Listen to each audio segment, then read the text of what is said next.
Welcome back to the Early Retirement Podcast. This is going to be the podcast for you if you have a pension or any other income that is going to be coming in throughout retirement. So if you have rental income, if you have inheritance, if you anticipate doing part-time income, this is going to help change the way you think about planning.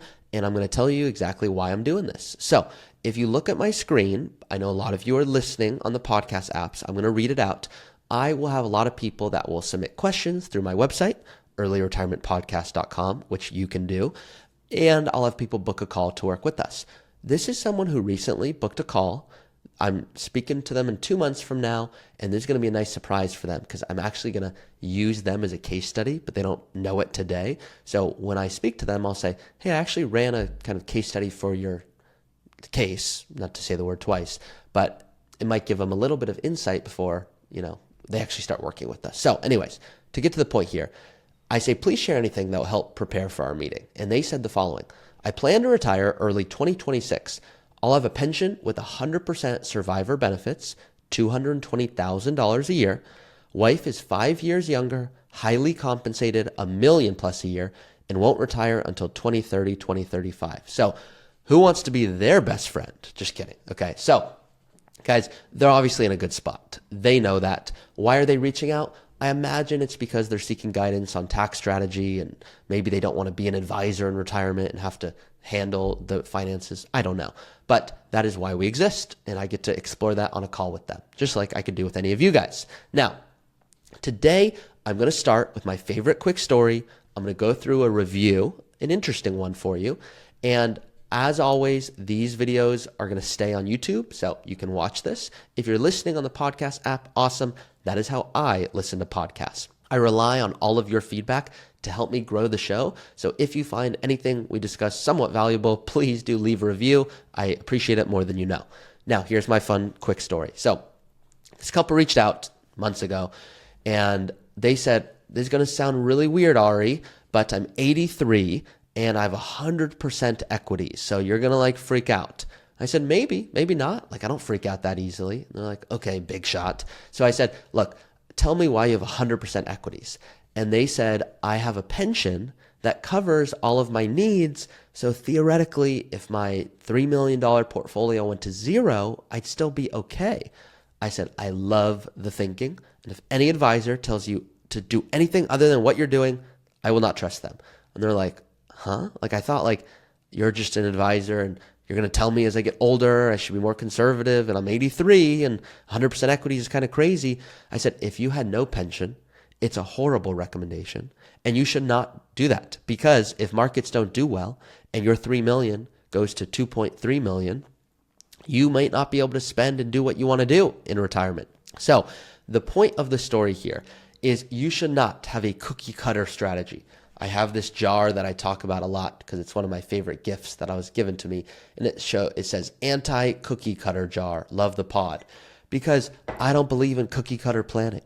I had a couple that once said, hey, I want to work with you guys and I love the approach, but you forgot to ask me my risk tolerance. So that's kind of a big deal. I said, okay, let me ask you right now, what's your risk tolerance? And they're like, I'm an 8. And I said, what about you, spouse? And she's like, I'm a 2. And I said, okay. Do you guys think if I asked you that question when markets were down 40%, you would tell me the same thing? They're like, no, we think we'd actually be more risk averse at that time. I go, that's why I don't love that question, because risk tolerance changes. There's something called risk tolerance, which is how do we emotionally feel? If our $1 million went to 400,000, would we be like, that's cool, there's an opportunity, let's put more money in? Or would we be like, I am not loving this? Well, most people, it depends on their stage of life. If you're 30, adding money to a 401k, when it goes down, you don't like it, but it doesn't really bother you. It's the opposite. When you retire, you don't want markets to go down 40%. That's when people start freaking out. So the point here, if you have a guaranteed income source, like a pension or rental income, which I know is not guaranteed, Social Security, whatever, you don't need as much in safe money because you already have the safe money being taken care of.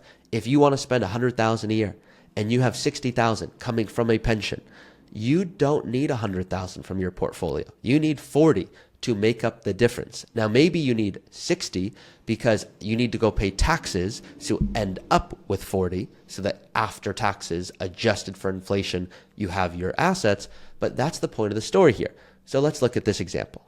I do not know all of the assets of the person I'm going to talk to in a few months, in a month, but I put some assumptions here.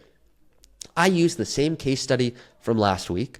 And so this is someone that inherited about $1 million in a brokerage account, and they inherited property. So they have, I call this, by the way, the lucky sperm and egg club. I know it's a little graphic, but you guys get the point.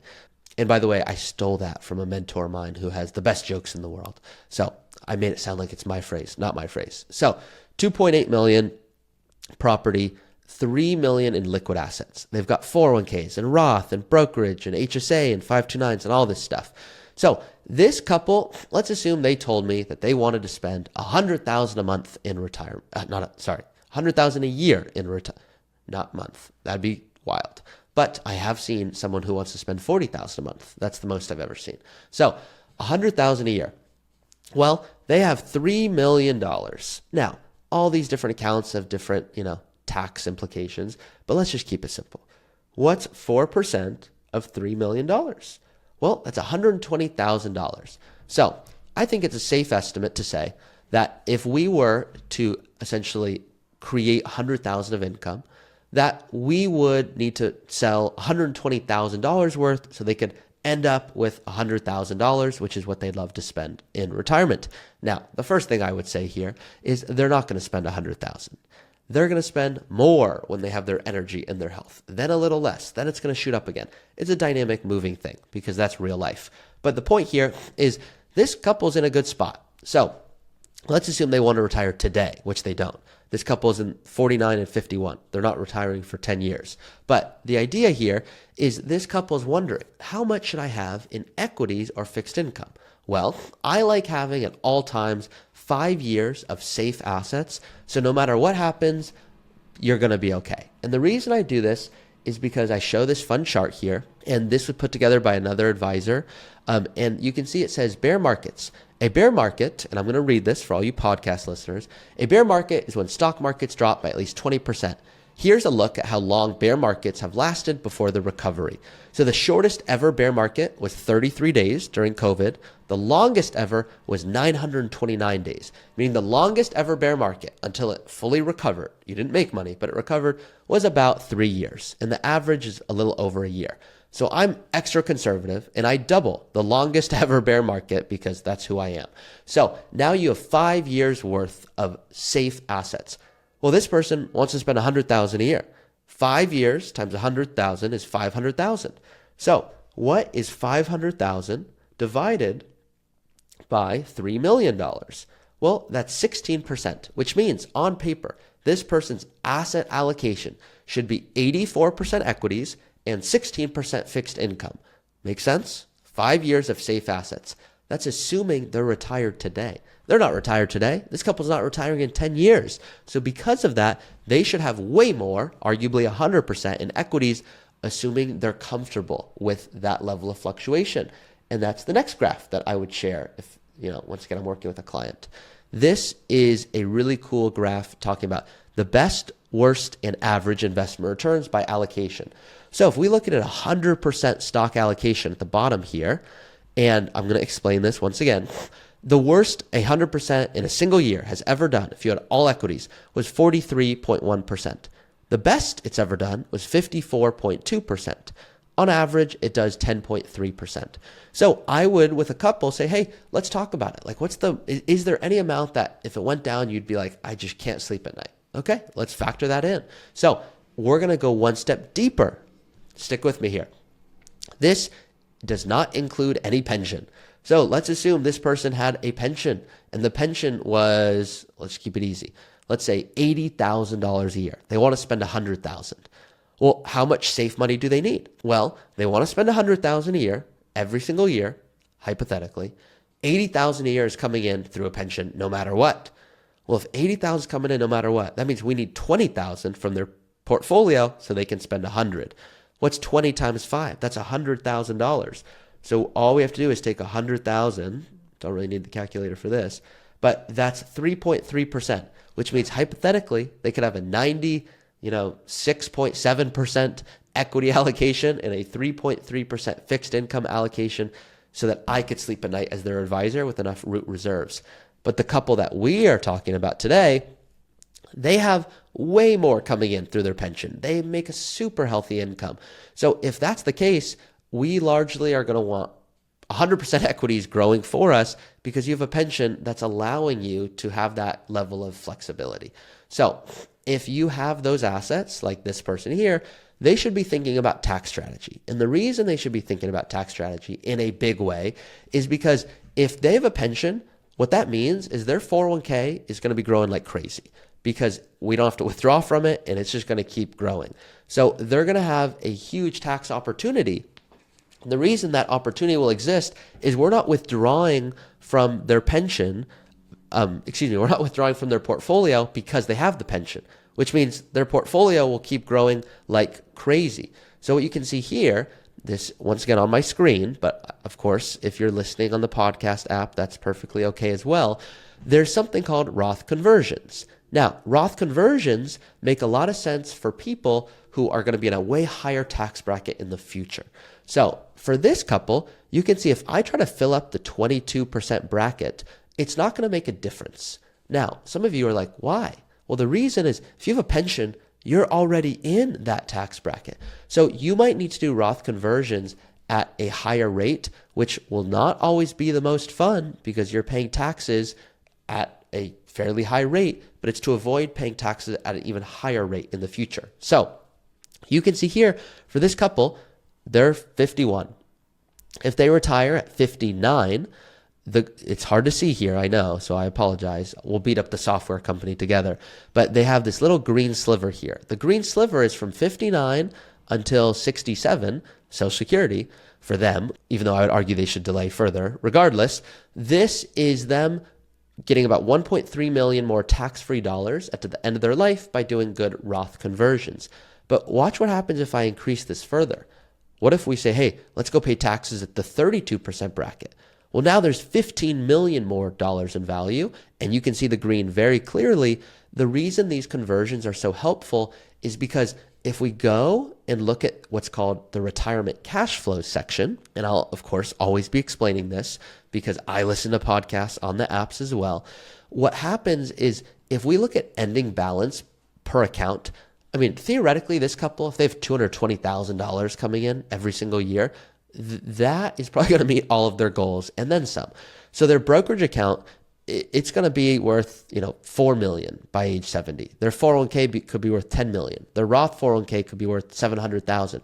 So they might have in total like $15 million, it literally growing by $1 million a year at this point because of compound interest. Now they might go, well, rather than have us have 15 million at 70, what if we bought a second home? What if we went out and did more charitable giving? What if we helped out our kids? Well, I'm not including any of that in here. So obviously the goal in life is not to minimize tax liability, but to live your best life. And in light of that, be smart with tax strategy. So with that being said, obviously asset allocation, thinking about planning when you have a pension, it's very different. And if you have a spouse or a big age gap, all of those things need to be considered, but tax strategy is the big one. So many of you guys have heard this little dopey story, but I'll give it to you to end this episode. So someone reached out and they said, Ari, my CPA sucks. I said, that's kind of a weird word. Like, why do they suck? They're like, well, they didn't tell me that tax brackets are changing soon and that should impact my plan. I said, fair point. What else? They're like, well, they didn't tell me if I inherit an IRA, there's a schedule I can withdraw from to optimize my tax liability. I said, good point. Keep coming. They kept going on and on and on. I said, I see the problem. They said, oh, this is great. You agree? They suck. I said, nope, they do not suck. And you're beating up a waiter. They said, beating up a waiter? What do you mean? I said, you're mad because your CPA is filing your return, but not doing all the other planning. And they're like, yeah, that's my point. That's why I'm angry. I said, they are a waiter that brings food to your table. They're trying to file your return and 500 other returns. They're not going to give you guidance on Roth conversions and tax gain harvesting and charitable giving and estate taxes and healthcare and real estate and inheritance and equity compensation and business planning and withdrawal sequence. That's what we do as tax planners. It's a forward-looking plan. So for most of you that reach out to me, you have, I'd say 60 to 80%. You have an advisor, but you're frustrated because when you ask them a tax question, they tell you to talk to your CPA. And your CPA says, go talk to your advisor. And now you're playing middleman of coordinator. And my fun joke here is I had a couple that reached out. They're like, I'm retired. I said, I don't believe you. They're like, well, you're nuts because you don't sleep next to me. So how the heck would you know? I was like, yeah, I just don't think so. They're like, well, you're crazy. I said, I bet if you ask your advisor a tax question, they're going to tell you talk to your CPA. Your CPA is going to tell you for health insurance, talk to your agent. And your insurance agent is going to tell you talk to your state attorney. And you're going to have like 5 people to coordinate your retirement. And they're like, yeah, isn't that how this works? I said, no. That's what a financial advisor is supposed to do. And the tough thing is we're all called advisors and we all do different things. So tax planning, transparently, that's the main reason people reach out. So if you're looking for this type of guidance, we'd love to give it to you. That's, of course, if you're looking for a partner. If you're like, no, I'm not looking for a partner. I just want to play around with this tool, go put all my numbers in and stress test all the scenarios. Well, like, be my guest. And I love getting to hear from people who find value in the software. And I encourage everyone, that's where you should start. Like if you're just unsure, start with the software. You get to see what's it like kind of playing around with the tool that we recommend. And then of course, if you go through that, as many of you do, go, yeah, I still want next level help. Well, that's why we exist. So you can go hear from people that have used the software, people that became clients. I love getting to do this. Please, guys, if this was helpful at all, leave a comment on YouTube, like this, share this, subscribe, leave a review on iTunes. That's the best way to help more people find the show. I'm grateful for you guys. Love you. See you next time.